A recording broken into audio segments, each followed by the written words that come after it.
The Bengals may have left Kansas City with a loss, but not before discovering some key components on offense. In this video, I'll explain why the trajectory of the Bengals offense is pointing up.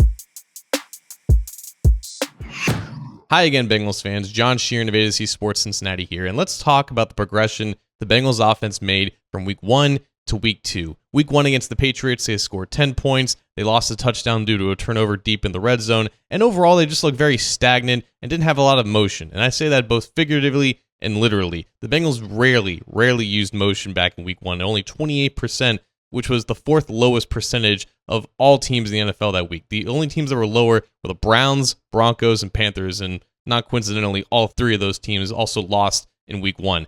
In week 2, against the Kansas City Chiefs, the Bengals used pre-snap motion 71% of the time. The most productive, efficient, and successful offenses in the NFL all use pre-snap motion the majority of the time.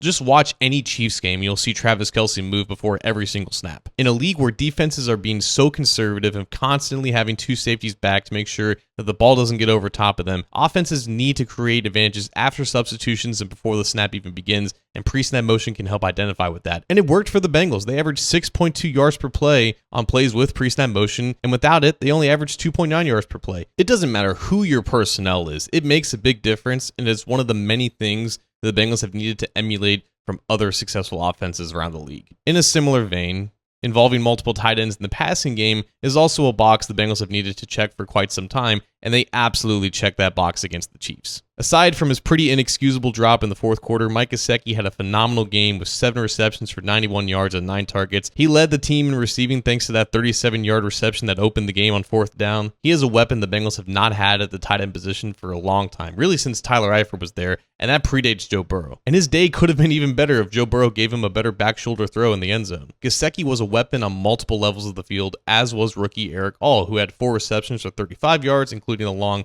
of 19. Now, we previously discussed about how his role as a blocker would get him playing time early in the season, but it was great to see him involved all throughout the game as a receiver. He really is the Bengals' most all-around player at the tight end position, and his receiving skills should be used immediately, and they were. Being able to utilize multiple tight ends on the field at the same time, both vertically, after the catch, that's such a boon to the Bengals offense that, again, hasn't been a thing since Joe Burrow has been here. And when you're talking about an offense that's set to have one of its best players back in T. Higgins, that's another thing for opposing defenses to have to consider. The Bengals offense really was a play away from winning this game against Kansas City, but they made significant strides that really do bode well for the remainder of the season.